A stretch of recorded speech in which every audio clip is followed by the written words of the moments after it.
All right, today we're talking about optimization. And optimization is basically making something optimum, which means the best possible outcome. Okay, so we're going to have some variable.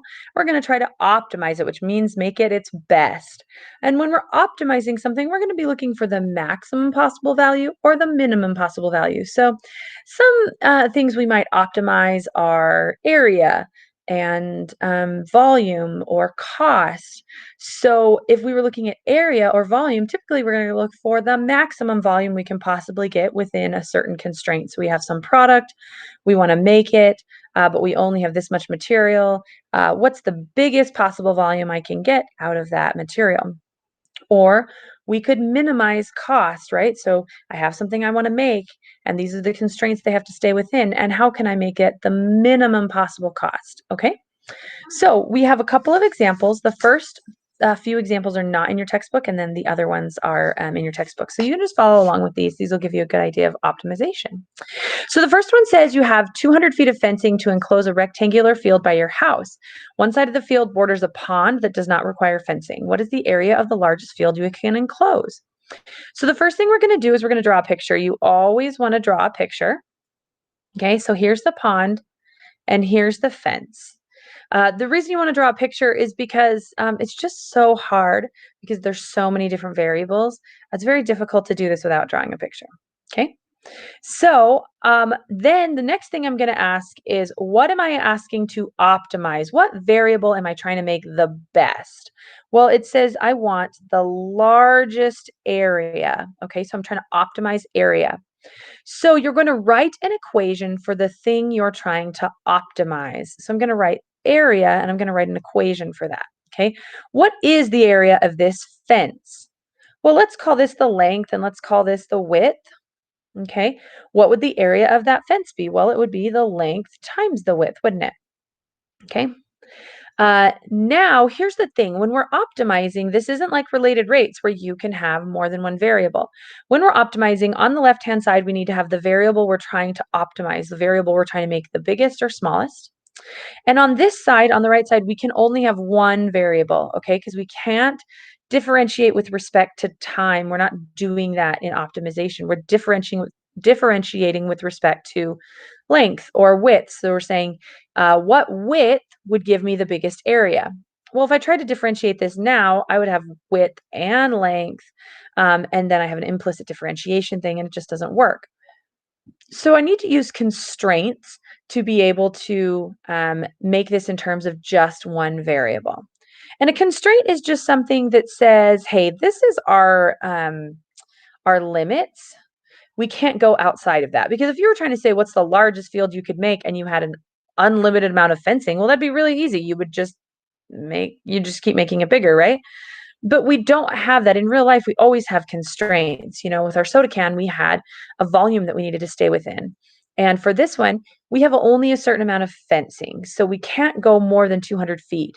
We want to use every bit of fencing. So we need to say, okay, all the fencing that we use has to equal 200 feet. So how much fencing do I use? Well, I use one length and two widths. So length plus 2W is going to be 200, and that's one of our constraints. We use this constraint to change the original equation in terms of one variable so that we only are going to have L or W there, okay? So we want to replace one of our variables here. We can either replace L or we can replace W. Sometimes you want it to be a specific value. You know, sometimes you'll say, like, they'll ask, like, what width would give you the biggest area. So we would do just in terms of width, right? In this case, it doesn't ask us that. We could choose either one. But what I want to do is I want to do it in terms of width because I can solve this for L very easily, right? And then I don't have to divide anything.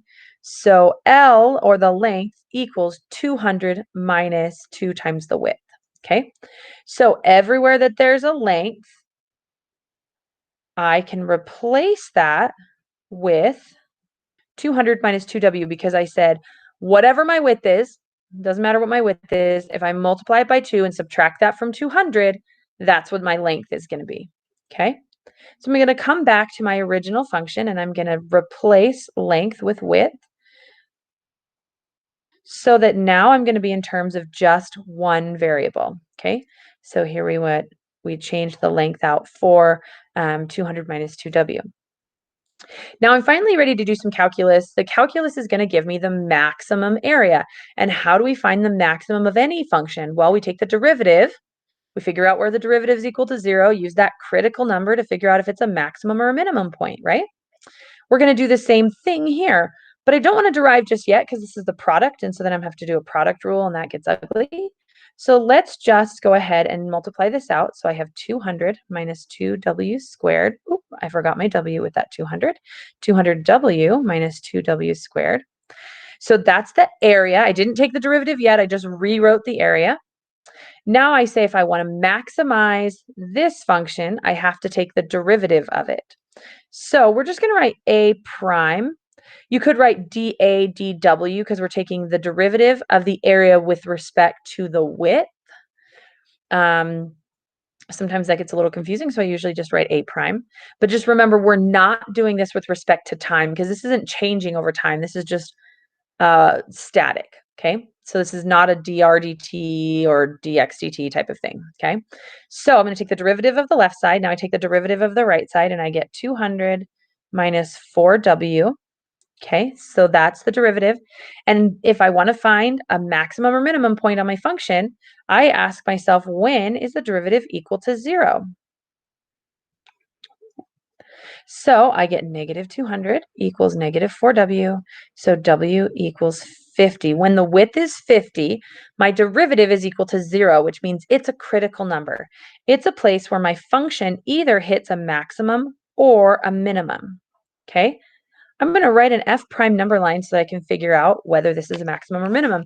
Now, there's two ways to find whether this is a maximum or minimum. The first one is to look at your f prime number line and see, okay, is it increasing and then decreasing? Because if it is, that would be a maximum, right? The other option is to look at the second derivative, okay? If the second derivative is positive, then we are concave up. And a point on a concave up function that's a critical number would be a minimum, right? Because it's at the lowest point.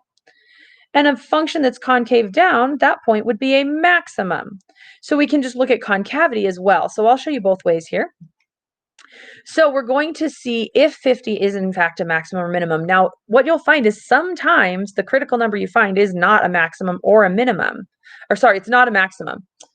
Sometimes it's neither, but we're looking for a maximum. We can't just automatically assume 50 is going to be a maximum. It might be a minimum. And then we've just like really messed up because we've made the smallest possible field instead of the biggest possible field, which we don't want to do.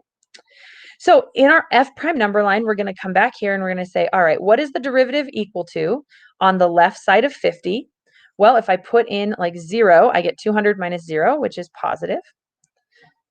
And then if I go on the right side of 50, so say 100, I would get 200 minus 400, so that's a negative value. So I know my function is increasing and then it's decreasing, which makes this a maximum, which is what we wanted, okay? So there's a maximum on that function, okay? The other option could have been to find the second derivative of this and use that to tell if it's concave up or concave down. So if I want to do the second derivative, the derivative of 200 is 0, and then the derivative of negative 4w is just negative 4. So the second derivative is negative 4, which means if I tried to do an f double prime number line, the whole thing is always negative, right? Because it doesn't actually have any points of inflection. So what do I know about the function? Well, it's always concave down, which tells me that at 50, it's concave down, which means that's a maximum. Because if my function is concave down, the critical number would be a maximum. Okay, so now I know that 50, the width of 50 is a maximum, but what can I do with that? It didn't ask me for what width do I get a maximum area. It says what area is the largest field you can make. Okay, well, what I'm going to do is I'm going to go back and I'm going to plug in 50 for my width to figure out what my area needs to be. So I know that my width has to be 50. Now let's figure out what does my length have to be if my width is 50. So I look here and my length is 200 minus 2 times my width. So the length, when W equals 50, the length is 200 minus 2 times 50. So that's 200 minus 100. So my length is going to be 100. So my area is 100, which is the length, times 50, which is the width. That's going to be the maximum possible area I can get. So my area is going to be 5,000 square feet. And that's going to be the maximum possible area I can get with 200 feet of fencing in this scenario. Okay? So I optimized the area. I made it as big as possible. And you can see how that actually be useful in agriculture. You only have a certain amount. Maybe you're enclosing a pool, which I did last year, and I did my math wrong. Can you believe it? Uh, so you could optimize the size of your area based on the amount of fencing you have. It's pretty cool. Okay, so here's a rectangle. It has 2 vertices on the x-axis and 2 vertices on the curve of y equals 9 minus x squared. This is a little challenging to picture, but it's asking what is the maximum area of the rectangle. So it says, hint, sketch a picture. So let's start there. Let's see. So it says there's a rectangle. The vertices are on the x-axis and then 2 vertices on the curve y equals 9 minus x squared. So y equals 9 minus x squared is a parabola. It's facing down and it's shifted up 9. So it looks like this. Okay, so this is the parabola. Now we have a rectangle that has points on the x-axis and then points or vertices on the parabola. So here's our rectangle. And we're trying to make that rectangle as big as we possibly can. So to give you a little bit better visual, I actually have this here. This is the picture that we're looking at. Okay, that's the parabola. And we have this rectangle, and we're trying to figure out what does x need to be to make the volume of that rectangle as big or as small as possible. Well, look, there, we're going to get like super tiny, right? But in this case, we want to find the biggest possible area. So we probably don't want to go down there, and we can look at this picture and think, maybe if I go bigger. But at what point is this volume, or sorry, this area, the biggest possible area? It's hard to tell, right? Well, that's where calculus comes in. So we're going to look at this and realize what is the area of this rectangle to begin with? Well, let's see. We have some x value, right? So the area of this would be the base times the height. So we have x here, and then on this side we also have x, and then we just have to figure out what our height would be.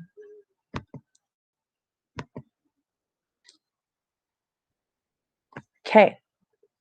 So a rectangle, what is the maximum area? Let's figure out what the area is. How can we write an equation for the area? Because remember, we need to write an equation for the thing we're trying to optimize. Okay, so area, how do I write an equation for area? Well, it would be length times width. What is the length of this rectangle? Well, this is x, and this is negative x, right? So how far is that? Well, we can just call that x because we're just looking at a distance, right? How long is it? Well, it's x and x. So the length of this is actually 2x, okay? What's the width or the height of this rectangle? Well, this is a point, x, I put in x, what do I get out? I actually get out 9 minus x squared, right? When I put in x, I get out 9 minus x squared.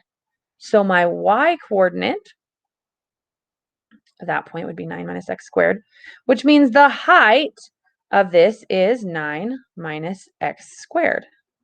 Okay, so if I'm going to try to do length times height or base times height, we can do 2x, which is the base of this rectangle, and then 9 minus x squared is the height of this rectangle. So when I multiply those together, again, I'm not going to derive yet. I'm just going to take the, I'm just going to rewrite this as 18x minus 2x squared, or 2x cubed, excuse me.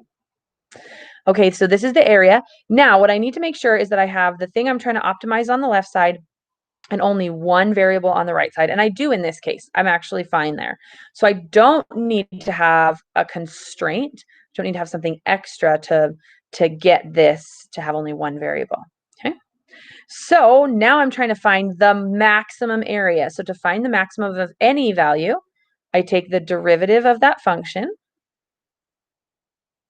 and I set the derivative equal to 0. Okay, to find when this is equal to 0, I'm going to have negative 18 equals negative 6x squared. So I have 3 equals x squared, which means the derivative is equal to 0 at root 3, when x equals root 3. And you notice I didn't take negative root 3 because I'm talking about a distance here. So this x is always going to be a positive distance. It's not going to be a negative distance. So when x is equal to root 3, I have either a maximum or minimum. So I'm going to do an f prime number line, and I'm going to ask myself at root 3, is that a maximum or minimum? So I can test points on either side. I can test 0, which gives me a positive value, and I can test, say, 4, which gives me 18 minus 6 times 16, which is bigger, so that would be a negative, right? So my function is increasing and then it's decreasing, which means that this is a maximum. That's good. I want to maximize the volume, or not the volume, I keep saying volume. Area, I want to maximize this area. Okay, the other way I could have done this, remember, is I could look at the second derivative.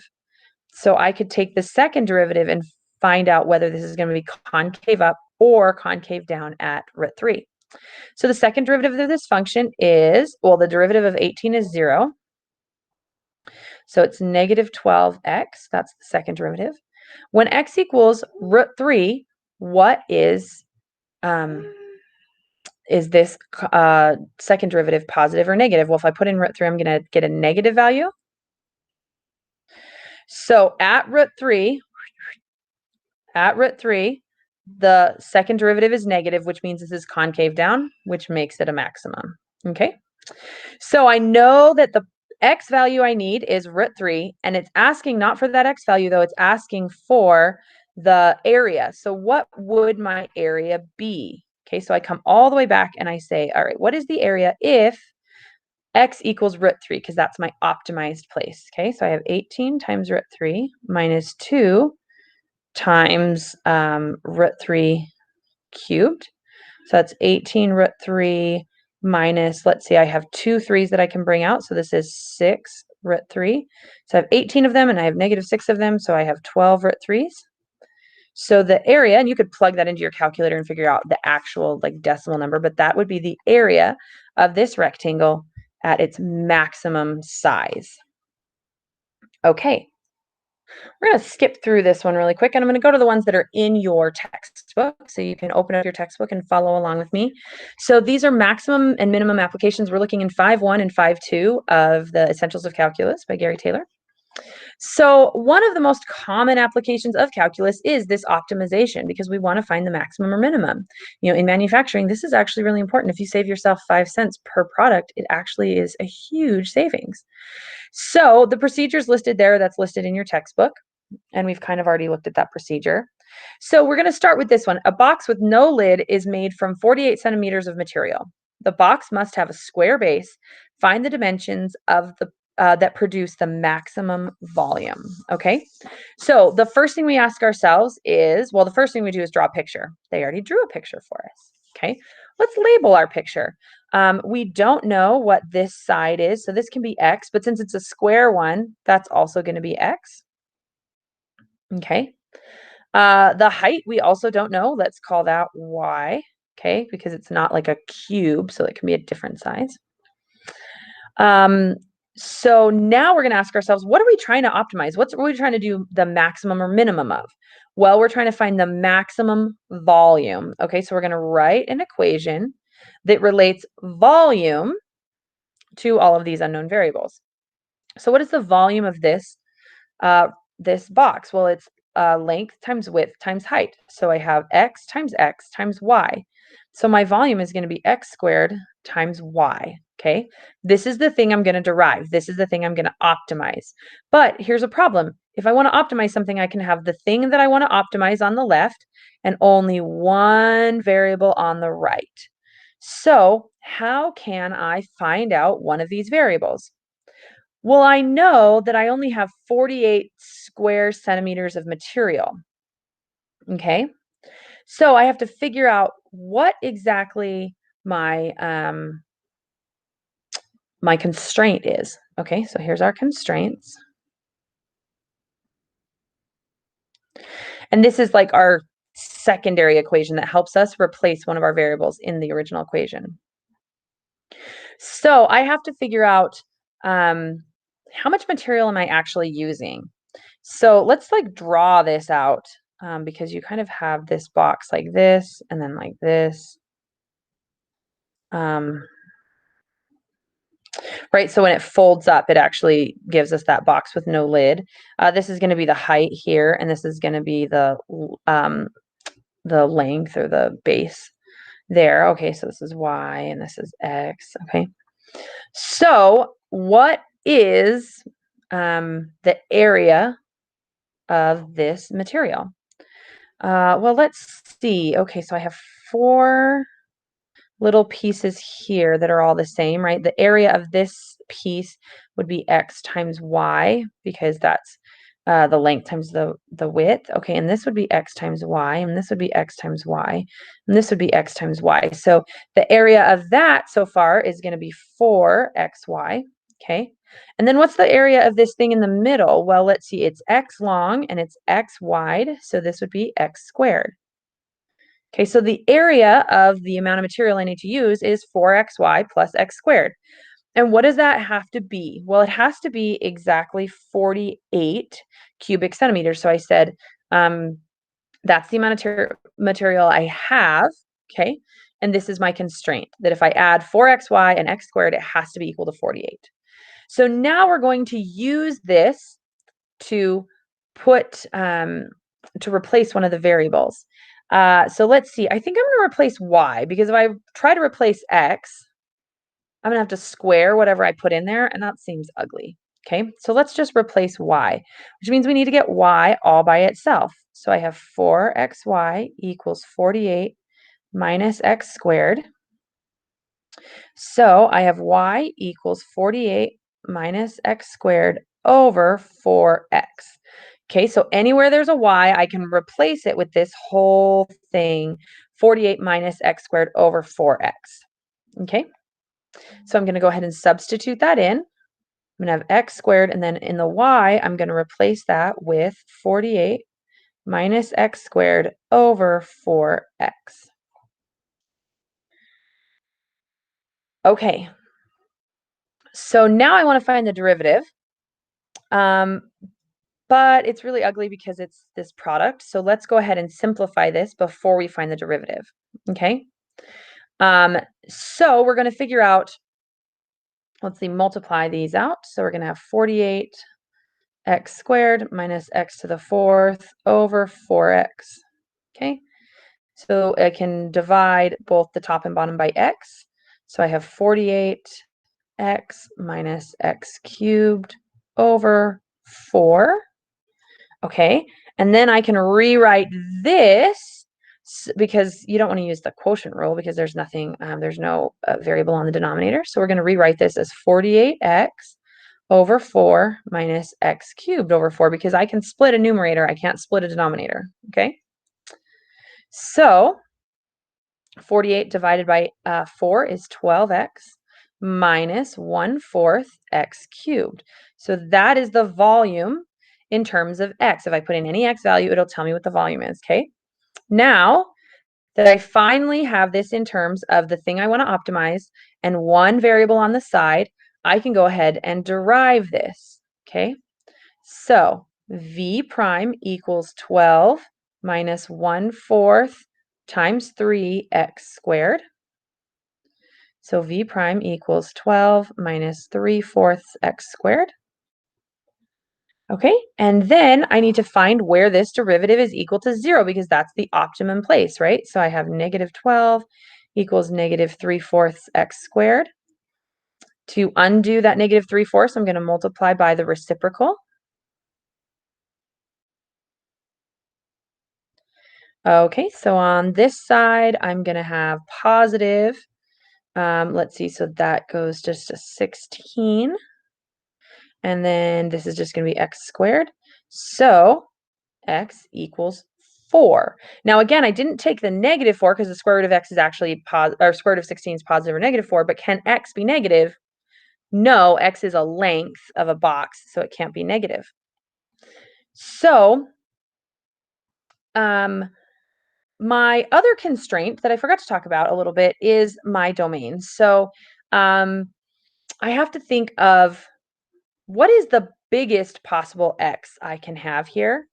So I come back to my constraint and I say, what's the biggest possible number I could have? Well, it has to be in between 0 and 48. Because if my x is 48, the square root of 48. Because if my x is square root of 48, my y would actually be 0. So we'll talk about that in class. I'll show you the domain in class. I debated whether I should even talk about it on this video, and I think that it's just going to be more complicated than it's worth to talk about the domain on this video. So we'll just pause on that domain thing, but know that when I'm looking at my volume, the biggest possible x that I can put in is root 48, and the smallest possible x I can put in is 0.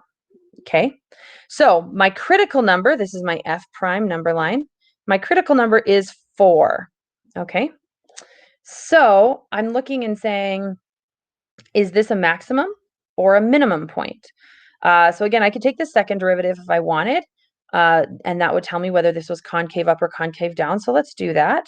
So I have v, whoa, that went crazy. V double prime equals, well, the derivative of 12 is 0, and then that would be minus 6/4 x. So that's negative 3/2 x. So then at 4, if I put in 4 here, v double prime of 4 is negative 3/2 times 4. So that's going to be negative 12 over 2, which is negative 6. See how that's a negative value? That means this function is concave down when x equals 4. And since the function is concave down, we know this is a maximum. Okay, and we could have used our f prime number line for that too. I feel like you guys are pretty good at those. So I won't show you that one for this one. So since this is a maximum, we know that we want to use when x equals 4, we have a maximum volume. And it says find the dimension that produces a maximum volume. So it's looking for the x and the y. Well, we already have the x, right? We say this needs to be 4 to give us the maximum volume. Okay. And then what's the y? Well, let's see. We are going to come back to our constraints. We're not going to go to our volume because we don't have a constant volume, right? We're maximizing that. We're going to go back to our constraints because that's something that's constant. The area of this cardboard always has to be equal to 48. Okay, so if x equals 4, I have 16y plus 16 equals 48. So I have 16y equals 48 minus 16, which is 32. Divide that by 16, I get y equals 2. So when x equals 4, y equals 2. So this would create the maximum possible volume for this box. Now that's all it asked us. It asked us what does x and y need to be. So we can say x has to equal 4 and y has to equal 2. But if it asked us what's the maximum volume there, we can say, well, the volume is 16 times 2, which is 32 cubic centimeters. So that's our maximum volume if it asks for that, right? That's the biggest possible thing. So you might use this if you're like a theater and you wanted to get the maximum volume out of the smallest amount of cardboard. So you're like, this is how much cardboard I want to use per box. And I want to get the maximum volume. I don't know. If you're a theater, maybe you want the minimum volume because you don't want to give people very much popcorn. Okay, so this one's a little bit more abstract. This one says the product of two positive numbers is 288. Find the two numbers so that the sum of twice the first plus the second is as small as possible. So this one we can't really draw a picture for. Okay. But we can ask, what are we going to optimize? Okay. So let's start by just defining x is our first number and y is our second number.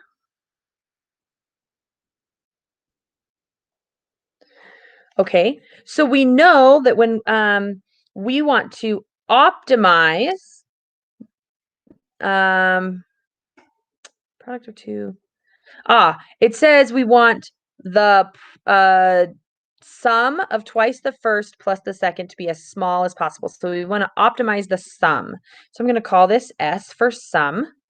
And I want to say that this has to be as small as possible. So the sum of twice the first plus the second, this is what I'm going to optimize. Okay, I'm going to find the maximum or minimum for this value. But to optimize something, I have to have only one function or one variable on the left and only one variable on the right. So I have two. So I need to see how they're related to each other. So that's where my constraints are going to come in. So I'm going to say, what constraints, what restrictions do I have on these numbers? Okay. Because again, if we didn't have a constraint, we could like literally just make huge numbers and they would, or really tiny numbers, and it would give us a small sum, right? So the constraint says that the two numbers multiplied together have to equal 288. Okay. So I can replace one of my variables with the other variable in my in that red function, which is like our primary function. So let's see. I think that I want to solve for y, because then I don't have to multiply it by 2. So I'm going to say y equals 288 divided by x. So everywhere that there's a y, I can replace it with 288x. So I can say the sum equals 2 times x plus 288 over x. Okay. Now I want to optimize this. So I want to make it as small as possible. And when I want to optimize something, I need to find its maximum or minimum point. So that's going to be the derivative. So I take the derivative and I get 2 plus, now if we wanted to rewrite this as 288 times x to the negative 1, that's going to help us derive it better. So remember that negative 1 comes down. So I have negative 288 x, and then I subtract 1 from that. So that's minus 2, or negative 2, sorry. So we're just going to have that. So it's going to be 2 minus 288x to the negative 2. That's our first derivative. Now we need to figure out when is this at its maximum or minimum point. Now, again, this domain thing, we need to think about, can these numbers be negative? Well, it says the product of two positive numbers. So x has to be greater than 0, and y also has to be greater than or equal to 0. Actually, it has to be just greater than, because 0 isn't positive. So x has to be greater than 0, and y has to be greater than 0. We know they can't be equal to 0, because then when we multiply them together, we wouldn't get 288, we'd get 0. So those are some other domain restrictions we have, that we're not looking for any negative numbers. So if I get an x value that's negative, I'm not going to look at that as one of my maximum or min points, because I'm not looking on that interval. Okay. So let's find out what our maximum or minimum point is. So we set the derivative equal to 0. I have negative 2 equals negative 288x to the negative 2. So I'm going to rewrite this as that, with an x squared on the bottom. So then I can see that I'm actually going to take negative 2x squared equals negative 288, divide both sides by negative 2, and I get x squared equals 144. So x equals plus or minus 12, right? Because that's the square root of 144. But again, my x value cannot be negative, okay? Because it says they have to be positive numbers. So I'm not even going to look at that one, okay? So I'm going to take my number line and I'm going to say I'm only looking at values from 0 on. And my critical value, my only critical value in that domain is 12, okay? So the question is this a maximum or a minimum point? So this is my f prime number line. So if I want to figure out if this is my maximum or minimum point, I can figure out if the derivative is positive or negative here. So it doesn't really matter which one you plug it into. This one's probably the easiest for us to see. So let's see, I plug in, I can't plug in 0, I plug in 1. And so actually, let me rewrite this as s prime equals negative 2 minus 288 over x squared. So that's the easiest to see. So what is s here? Well, if I plug in like a 1, I'm going to get -2 minus 288. So this is negative. Now, if I plug in something bigger than 12, I'm going to get like, this is going to be, oop, I thought I had my pointer there. This is going to be less than 200. If I plug in something bigger than 12, like 20, that's going to be less than 2. So it's going to be like -2 minus a number that's smaller than that. So this is actually going to be positive here. If I plug in any other number, we're going to get a positive value. Okay, so here's my number line. So this is decreasing and increasing, which tells me this is the minimum value. So when x equals 12, I have a minimum value. So that's awesome. I found that, and it says find the two numbers. Okay, so my first number I already found was 12. When x equals 12, I have a minimum. Now let's find the second number. Well, the second number, y equals 288 divided by 12. Okay, so y equals 288 divided by 12, which is 24. So these are the two numbers that when I multiply them together, they equal to 288, but they have the smallest possible sum of twice the first plus the second. Okay, last one. So here's the sum of two non-negative numbers is 30. Find both numbers if the sum of twice the first plus the square of the second is a maximum. Ooh, okay. So let's see. The sum, let's start with what are we maximizing or minimizing, right? What are we optimizing? Well, it says I want the sum to be a maximum. Okay, so I'm going to write the equation for the sum. So the sum of twice the first plus the square, oh, there we go, plus the square of the second. Okay. I'm going to optimize this one. Okay. And then I have some constraints. My constraints are that the x has to be greater than 0 or equal to 0. Y has to be greater than or equal to 0. It says non-negative, which means it can be equal to 0. And it says x plus y has to equal 30 because the sum of the two numbers has to be 30. Okay, so these are all of my different constraints.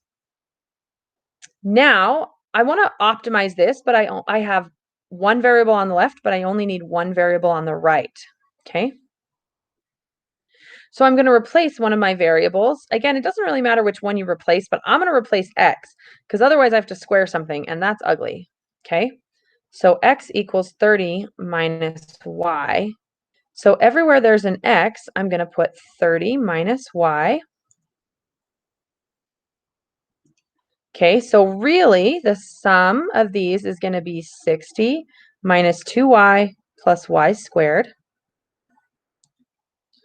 Okay, now I'm going to optimize this by taking the derivative because the derivative tells me where there's a max or a minimum. So I have s prime equals, so the derivative of 60 is 0. That's -2 plus 2y. And then I have to figure out where that is equal to 0 to give me the maximum or minimum points. So I have positive 2 equals 2y. So y equals 1. When y equals 1, I actually have a maximum or a minimum. So I can check my f prime number line, and I can say, is this a maximum or a minimum? So if I plug in 0 to the derivative, I get negative value. And then if I plug in like 5 to the derivative, I actually get a positive value. So remember when I said that sometimes the critical number you find isn't necessarily going to be what you're looking for, because this is a minimum. Well, I'm not looking to minimize, I'm looking to maximize. Ooh, okay, so I need the absolute maximum on the allowed interval. Okay, so I can say, let's see, what are my end points? What are the points that I can possibly have? Because remember, when we're looking for absolute maximum, we're going to look for our endpoints as well. So we looked at that's a minimum, so that one's not going to help us. Now, let's see, x and y both have to be greater than 0. Okay, so the endpoint here is going to be 0. Okay.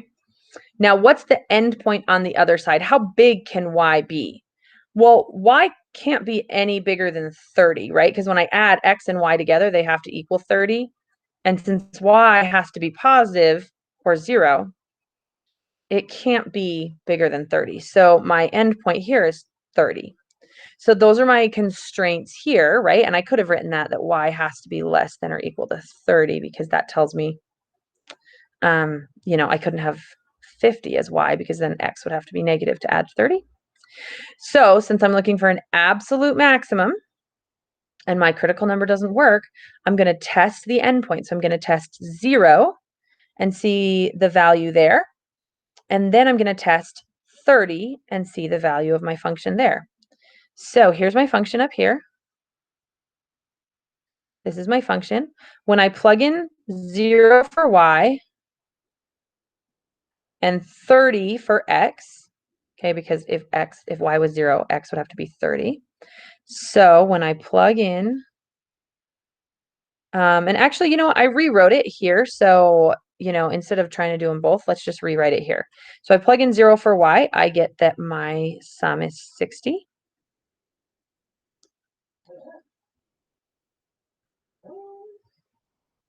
And then, is that right?